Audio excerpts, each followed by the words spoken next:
तीसरा chapter start करने जा रहे हैं। जिन लोगों ने कल अटेंड नहीं किया था उनके लिए पहले 2 चैप्टर का थोड़ा-सा मैं बता देता हूँ। पहले चैप्टर में बाबा साहब के बचपन की कहानी थी। बाबा साहब अपने पिता के पास में जाने वाले थे।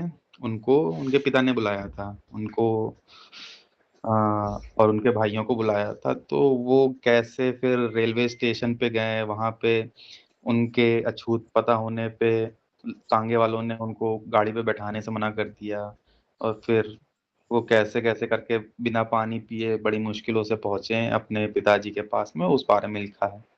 और दूसरे चैप्टर में फिर ये लिखा है बाबा साहेब जब विदेश से पढ़ के आए, उनको बड़ौदा में नौकरी करने का मौका मिला, तो वहाँ पे उनको घर रहने के लिए मिल नहीं रहा था और फिर एक बड़ी मुश्किल से उनको पारसी के घर में सराय मिला। पारसी का सराय मिला मतलब वहाँ पे, लेकिन वहाँ पे रहने के लिए ये मजबूरी थी कि उनको पारसी होना पड़ेगा। तो बड़ी मुश्किलों से बातचीत करके उन्होंने ये बोला कि मैं अपना झूठा नाम पारसी लिखवा दूँगा, आप बस मुझे रहने दो क्योंकि अछूत होने के कारण कोई हमको रहने ही नहीं दे रहा है और पैसे तो आपको मिल ही रहे हैं। और फिर पारसी के सराय में कोई आ नहीं रहा था, तो ऐसे करके वो रहते हैं, लेकिन 11 दिन बाद ही लोगों को पता चल जाता है और उनको वहाँ से खदेड़ के भगा दिया जाता है। तो फिर वो ये टिप्पणी करते हैं पहले चैप्टर में, दूसरे चैप्टर में ये टिप्पणी करते हैं कि जो अछूत है वो सिर्फ़ हिंदू के लिए अछूत नहीं है, वो पारसी के लिए अछूत है। और पहले चैप्टर की तो मेन ये थी कि उनके बचपन में पानी नहीं मिलता था स्कूल में, अगर पियून नहीं आया है तो पानी नहीं मिलेगा। तो कुल मिला के पहले 2 ये चैप्टर का ये हाल था और बाकी तो आप पढ़ लेना। हम लोग अब चालू करते हैं तीसरा चैप्टर। 3 40 गाँव के आत्मसम्मान, गँवारपन और गंभीर दुर्घटना। यह बात 1929 की है। बम्बई सरकार ने दलितों के मुद्दों की जांच के लिए एक कमेटी गठित की। मैं उस कमेटी का एक सदस्य मनोनीत हुआ। इस कमेटी को हर तालुके में जाकर के अत्याचार, अन्याय और अपराध की जांच करनी थी। इसलिए कमेटी को बांट दिया गया। मुझे और दूसरे सदस्य को खानदेश के 2 जिलों में जाने का कार्यभार मिला। मैं और मेरे साथी काम खत्म करने के बाद अलग-अलग हो गए। वो किसी हिंदू संत को मिलने चला गया और मैं बम्बई की रेलगाड़ी पकड़ने निकल गया। मैं धुलिया लाइन पर 40 गाँव के एक गाँव में एक कांड की जांच के लिए उतर गया। यहाँ पर हिंदुओं ने अछूतों के खिलाफ सामाजिक बहिष्कार किया हुआ था। 40 गाँव के अछूत स्टेशन पर मेरे पास आ गए और उन्होंने अपने यहाँ रात रुकने का अनुरोध किया। मेरी मूल योजना सामाजिक बहिष्कार की घटना की जांच करके सीधे जाने की थी, लेकिन वो लोग बहुत इच्छुक थे और मैं वहाँ रुकने के लिए तैयार हो गया। मैं गाँव जाने के लिए धुलिया की रेलगाड़ी में बैठ गया और घटना की जांच की और अगली रेल से 40 गाँव वापस आ गया। मैंने देखा कि 40 गाँव स्टेशन पर अछूत दलित मेरा इंतजार कर रहे हैं। मुझे फूलों की माला पहनाई गई। स्टेशन से महारवाड़ा अछूतों का घर 2 मील दूर था।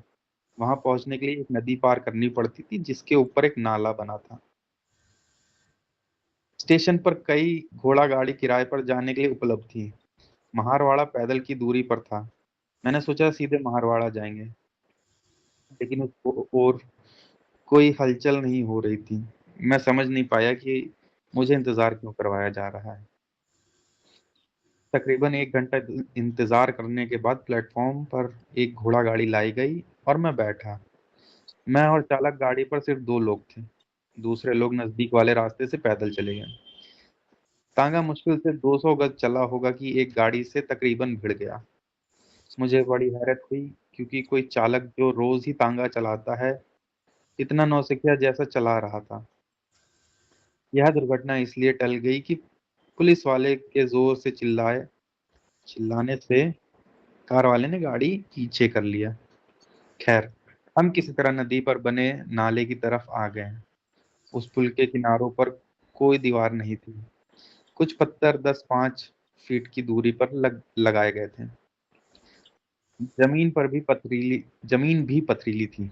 नदी पर बना नाला शहर की ओर था, जिधर से हम लोग आ रहे थे। नाले से सड़क की ओर एक तीखा मोड़ लेना था। नाले के पत्थर के पास घोड़ा सीधे न जाके तेजी से मुड़ गया और उछल पड़ा।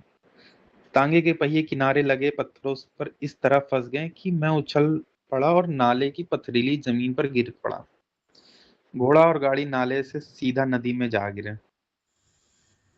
मैं इतनी तेज गिरा कि अचेत हो गया। महारवाड़ा नदी के ठीक उस पार था। जो लोग स्टेशन पर मेरा स्वागत करने आए थे वो मुझसे पहले पहुंच गए थे। मुझे उठाकर रोते बिलखते बच्चों और स्त्री पुरुषों के बीच से मारवाड़ा ले जाया गया। मुझे कई चोटें आई थी। मेरा पैर टूट गया था और मैं कई दिन तक चल फिर नहीं पाया। मैं समझ नहीं सका कि यह सब कुछ कैसे हुआ। तांगा रोज उसी रास्ते से आता जाता था और चालक से भी कभी इस तरह की गलती नहीं हुई। पता करने पर मुझे सच्चाई बताई गई। स्टेशन पर देर इसलिए हुई क्योंकि कोई गाड़ीवान अछूतों को अपनी गाड़ी में लाने के लिए तैयार ही नहीं था। ये उनकी शान के खिलाफ था। महार लोग यह बर्दाश्त नहीं कर सकते थे कि मैं उनके घर तक पैदल आऊं। ये उनके लिए मेरी शान के खिलाफ था। उन्हें बीच का रास्ता मिला। वो बीच का रास्ता था कि तांगे का मालिक अपना तांगा किराए पर दे, लेकिन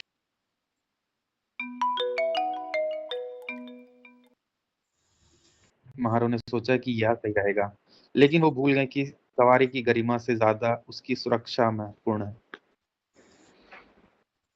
अगर उन्होंने इस पर सोचा होता तो वो भी देखते कि क्या वो ऐसा चालक ढूंढ सकते हैं जो सुरक्षित पहुंचा सक पाए। सच तो ये था कि उनमें से भी कोई गाड़ी चलाना नहीं है किसी को गाड़ी चलाना नहीं जान अच्छा, उनमें से भी कोई गाड़ी चलाना नहीं जानता था, क्योंकि ये उनका पेशा नहीं था। उन्होंने अपने में से किसी से गाड़ी चलाने के लिए पूछा। एक ने गाड़ी की लगाम यह सोचकर थाम ली कि इसमें कुछ नहीं रखा है, लेकिन जैसे ही उसने मुझे बिठाया वो उतनी बड़ी जिम्मेदारी के बारे में सोचकर नर्वस हो गया और गाड़ी उसके काबू से बाहर हो गई। मेरी शान के लिए 40 गांव के महार लोगों ने मेरी जिंदगी दांव पर लगा दी। उस वक्त मैंने जाना कि हिंदू तांगे वाला भले ही वो खटने का काम करता हो, उसकी एक गरिमा है। वह खुद एक ऐसा इंसान समझ सकता है जो किसी अछूत से ज्यादा ऊंचा है। इससे भी कोई फर्क नहीं पड़ता कि वो अछूत सरकारी वकील है। चौथा चैप्टर तो है दौलताबाद के किले में पानी को दूषित करना। यह सन 1934 की बात है।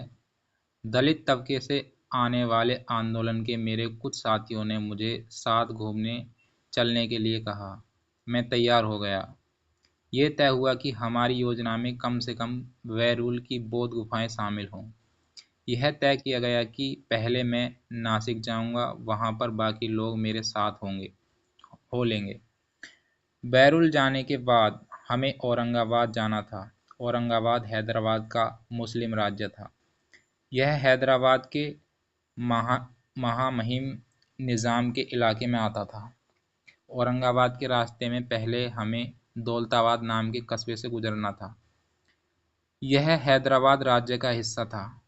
दौलताबाद एक ऐतिहासिक स्थान है और एक समय में यह प्रसिद्ध हिंदू राजा रामदेव राय की राजधानी थी। दौलताबाद का किला प्राचीन ऐतिहासिक इमारत है। ऐसे में कोई भी यात्री उसे देखने का मौका नहीं छोड़ता। इसी तरह हमारी पार्टी के लोगों ने भी अपने कार्यक्रम में किले को देखना देखना भी शामिल कर लिया।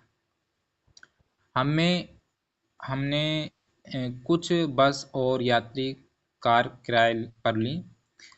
हम लोग तकरीबन 30 लोग थे। हमने नासिक से येवला तक की यात्रा की। येवला औरंगाबाद के रास्ते में पड़ता है। हमारी यात्रा की घोषणा नहीं की गई थी। जाने बूझे तरीके से चुपचाप योजना बनी थी। हम कोई सवाल नहीं खड़ा करना चाहते थे और उन परेशानियों से बचना चाहते थे जो एक अछूत को इस देश के दूसरे हिस्सों में उठानी पड़ती है। हमने अपने लोगों को भी जिन जगहों पर हमें रुकना था वहीं जगह बताई थी। इसी के चलते निजाम राज्य के कई गांवों से गुजरने के दौरान कोई लोग मिलने नहीं आया हमसे कोई लोग मिलने नहीं आए। दौलताबाद में निश्चित ही अलग हुआ। वहाँ हमारे लोगों को पता था कि हम लोग आ रहे हैं। वो कस्बे के मुहाने पर इकट्ठा होकर हमारा इंतज़ार कर रहे थे। उन्होंने हमें उतरकर चाय नाश्ते के लिए कहा और दौलताबाद किला देखने का तय किया गया। हम उनके प्रस्ताव पर सहमत नहीं हुए। हमें चाय पीने का बहुत मन था, लेकिन हम दौलताबाद किले को शाम होने से पहले ही ठीक से देखना चाहते थे। इसलिए हम लोग किले के लिए निकल पड़े और अपने लोगों से कहा कि वापसी में चाय पिएंगे। हमने ड्राइवर को चलने के लिए कहा और कुछ मिनटों में ही हम किले के फाटक पर थे। ये रमज़ान का महीना था, जिसमें मुसलमान व्रत रखते हैं। फाटक के ठीक बाहर एक छोटा टैंक पानी से लबालब भरा था। उसके किनारे पत्थर का रास्ता भी बना था। यात्रा के दौरान हमारे चेहरे, शरीर, कपड़े धूल से भर गए थे। हम सबको हाथ मुंह धोने का मन हुआ, बिना कुछ खास सोचे। हमारी पार्टी के कुछ सदस्यों ने अपने पत्थर वाले किनारे पर खड़े होकर हाथ मुंह धोए। इसके बाद हम फाटक से किले के अंदर गए। वहां हथियारबंद सैनिक खड़े थे। उन्होंने बड़ा सा फाटक खोला और हमें सीधे आने दिया। हमने सुरक्षा सैनिकों से भीतर आने के तरीके के बारे में पूछा था कि किले के भीतर कैसे जाएं। इसी दौरान एक बूढ़ा मुसलमान सफ़ेद दाढ़ी लहराते हुए पीछे से चिल्लाते हुए आया, थेड़ अछूत, तुमने टैंक का पानी गंदा कर दिया। जल्दी ही कई जवान और बूढ़े मुसलमान जो आसपास थे उनमें शामिल हो गए और हमें गालियां देने लगे। थेड़ों का दिमाग खराब हो गया है। थेड़ों का थेड़ों को अपना गया है भूल गया है कि उनकी औकात क्या है। थेड़ों को सबक सिखाने की ज़रूरत है। उन्होंने डराने वाला रवैया अख्तियार कर लिया। हमने बताया कि हम लोग बाहर से आए हैं और इस स्थानीय नियम नहीं जानते।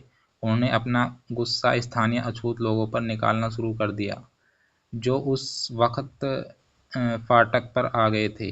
तुम लोगों ने इन लोगों को क्यों नहीं बताया कि ये टैंक अछूत इस्तेमाल नहीं कर सकते? ये सवाल वो लोग उनसे लगातार पूछने लगे।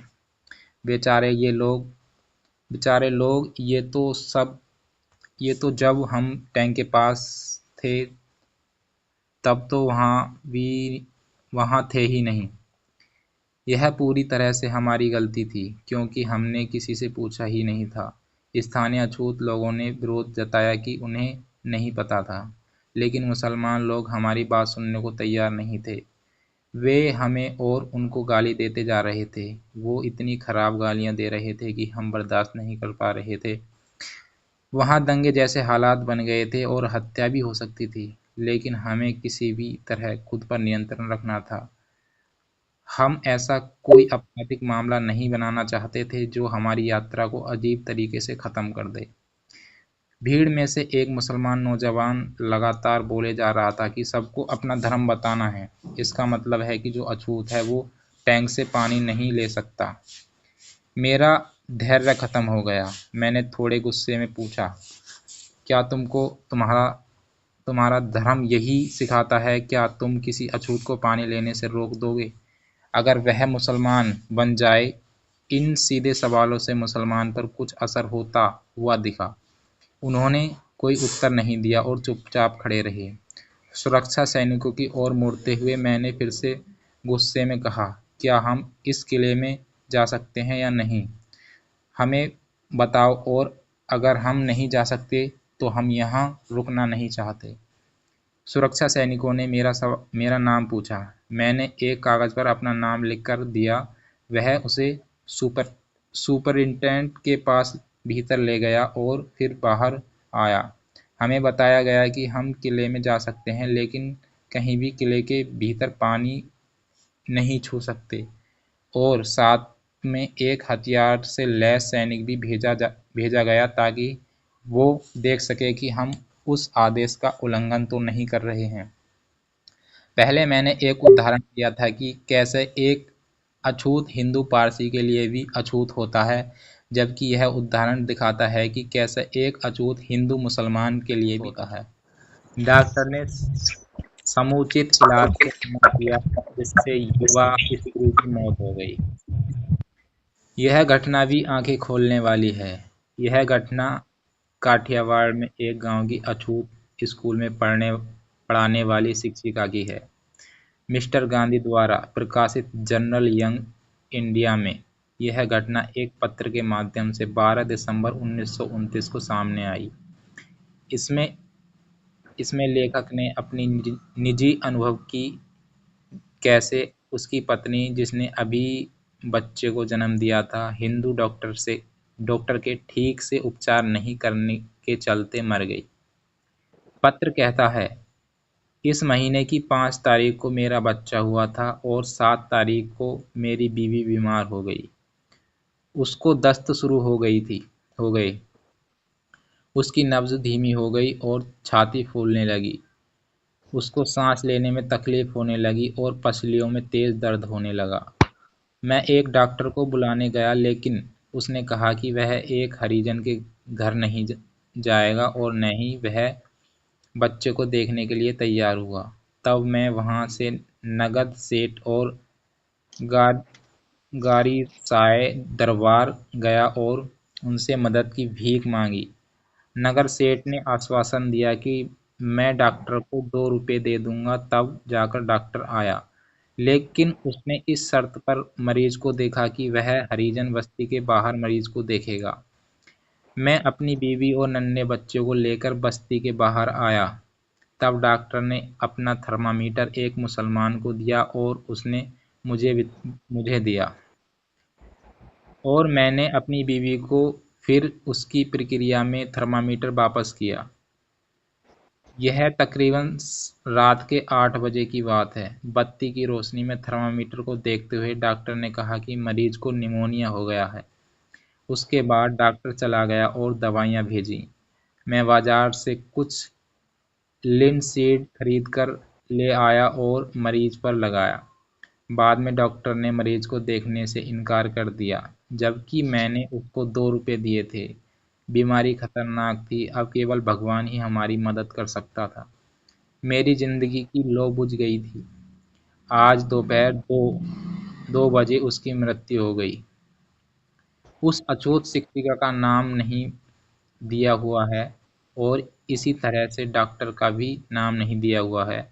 अचोट शिक्षक ने बदले की कार्रवाई के डर के कारण नाम नहीं दिया, लेकिन तथ्य एकदम सही है।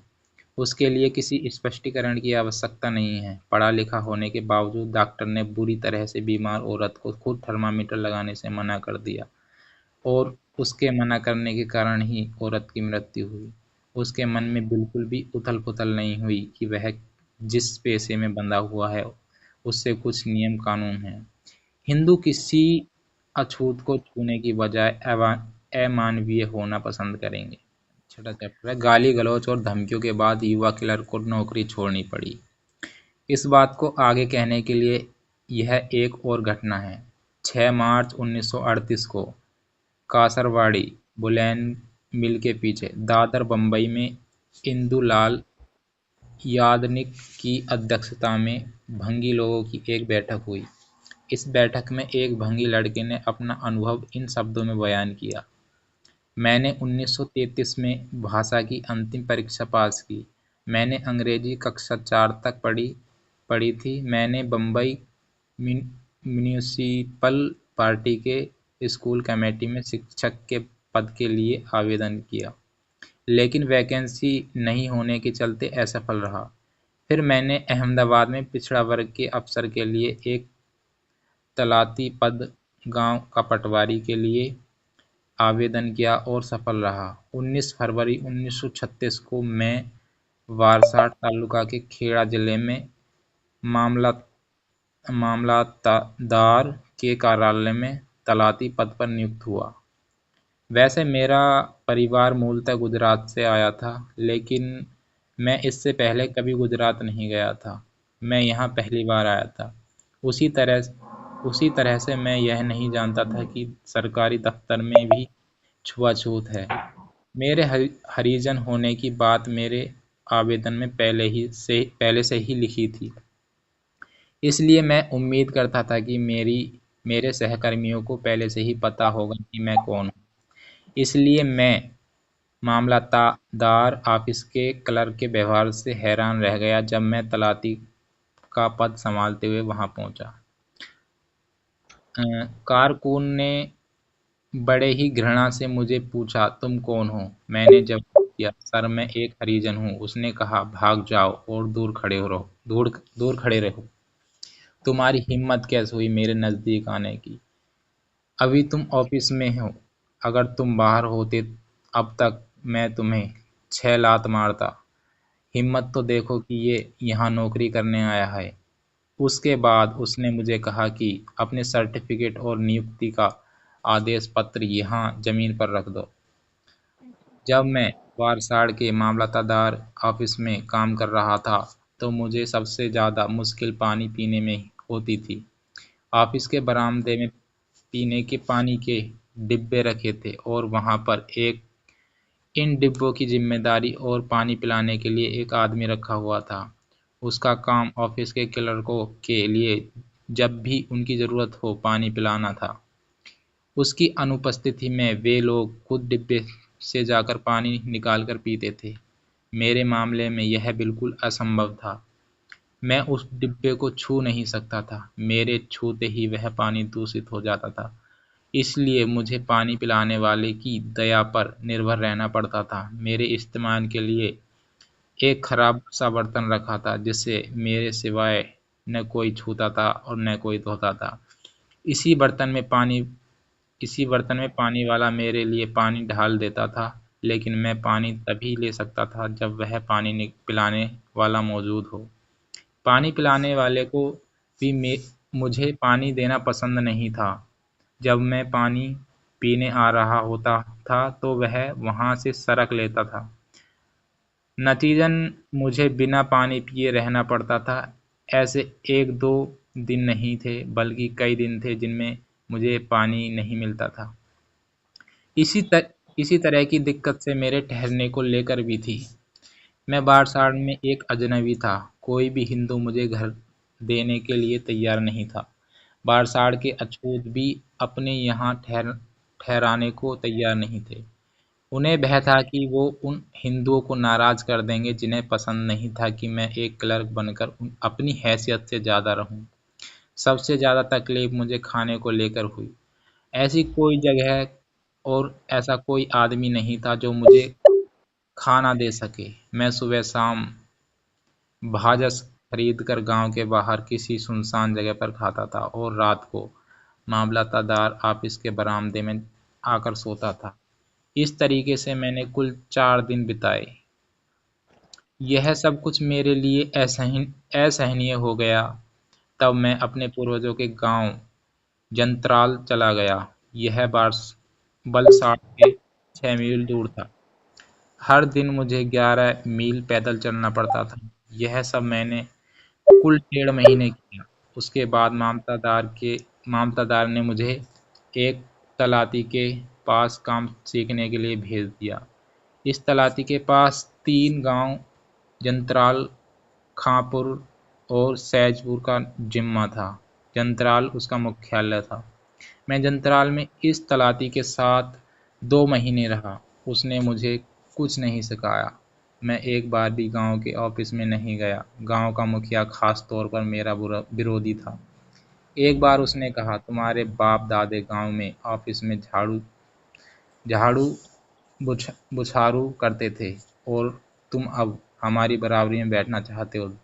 देख लो, बेहतर यही होगा कि तुम नौकरी छोड़ दो। एक दिन तलाती ने मुझे सैजपुर जनसंख्या सारणी तैयार करने के लिए बुलाया। मैं जंत्राल से सैजपुर गया। मैंने देखा कि मुखिया तलाती गांव के ऑफिस में कुछ काम कर रहे हैं। मैं गया और ऑफिस के दरवाजे पर खड़ा हो गया और उन्हें नमस्कार किया, लेकिन उन्होंने कुछ भी ध्यान नहीं दिया। मैं वहाँ तकरीबन 15 मिनट खड़ा रहा। मैं इस ज़िंदगी से वैसे ही तंग आ गया था और इस अपमान और उपेक्षा से और क्षुब्ध हो गया। मैं वहाँ पास में पड़ी एक कुर्सी पर बैठ गया। मुझे कुर्सी पर बैठा देखकर मुखिया तलाती मुझसे बिना कुछ कहे वहाँ से चले गए। थोड़ी देर बाद वहाँ लोग आना शुरू हो गए और जल्द ही एक बड़ी भीड़ मेरे इर्द-गिर्द इकट्ठा हो गई। इस भीड़ का नेतृत्व गांव के पुस्तकालय अध्यक्ष कर रहा था। मैं समझ नहीं सका कि क्यों एक पढ़ा लिखा आदमी इस भीड़ का नेतृत्व कर रहा है। मैं थोड़ी देर बाद समझा कि यह कुर्सी उसकी थी। वह मुझे बुरी तरह से गालियां दे रहा था। रवानिया गांव के नौकर की ओर देखकर वह बोलने लगा कि इस गंदे भंगी कुत्ते को किसने कुर्सी पर बैठने का आदेश दिया। रवानिया ने मुझे कुर्सी से उठाया और मुझसे कुर्सी लेकर चला गया। मैं जमीन पर बैठ गया। उसके बाद गांव के ऑफिस में घुस गई उसके बाद भीड़ गांव के ऑफिस में घुस गई। उसने मुझे घेर लिया। वह एक गुस्से से सुलगती हुई भीड़ थी। कुछ लोग मुझे गाली दे रहे थे, कुछ लोग मुझे धमकी दे रहे थे कि वह मुझे धराया गंडासे से टुकड़े टुकड़े कर देंगे। मैंने उनसे याचना की कि मुझे माफ़ कर दें, मेरे ऊपर रहम करें। इससे उस भीड़ पर कोई फ़र्क नहीं पड़ा। मुझे समझ नहीं आया कि मैं अपना जीवन कैसे बचाऊं। मेरे दिमाग में एक विचार कौंधा कि मैं मामलतदार को जो अपने ऊपर बीती उसे लिखकर बताऊं और यह भी बताऊं कि अगर यह भीड़ मुझे मार डालती है तो मेरे शरीर का कैसे अंतिम संस्कार करें। फिलहाल यही मेरी उम्मीद थी कि अगर इस भीड़ को पता चल गया कि मैं मामलतदार को इस घटना के बारे में बता रहा हूं तो वे शायद अपना हाथ रोक लें। मैंने रवानिया से एक कागज़ लाने को कहा। वह कागज़ लेकर आया। फिर मैंने अपनी पेन से बड़े-बड़े शब्दों में लिखना शुरू किया ताकि सब लोग उसे पढ़ सकें। सेवा में मामलतदार तालुका बरसाड़ महोदय, परमार कालिदास शिवराम की ओर से नमस्कार स्वीकार हो। मैं आपको आदरपूर्वक सूचित करता हूँ कि आज मेरे ऊपर मृत्यु आन पड़ी है। अगर मैं अपने माता पिता की बात सुनता तो ऐसा कभी नहीं होता। आपका बड़ा उपकार होगा यदि आप मेरे माता पिता को मेरी मृत्यु के बारे में सूचित कर दें। पुस्तकालय अध्यक्ष ने मेरे लिखे को पढ़ा और उसे फाड़ने का आदेश दिया। इस पर मैंने उसे फाड़ दिया। उन्होंने मेरी बहुत बेइज्जती की। तुम अपने बाप को हमारा तलाती कहकर संबोधित करना चाहते हो। तुम एक भंगी हो, ऑफिस में बैठना चाहते हो, कुर्सी पर बैठना चाहते हो। मैंने भीख मांगी और वायदा किया कि ऐसा कभी नहीं करूँगा और यह भी वायदा किया कि नौकरी छोड़ दूँगा। मैं वहाँ रात के 7:30 बजे तक भीड़ के छंट जाने तक रोका गया। तब तक तलाती और मुखिया दोनों नहीं आए। उसके बाद मैंने 15 दिन की छुट्टी ली और अपने माता पिता के पास बम्बई लौट आया। बढ़िया। तो आज की भी किताब खत्म हो गई है।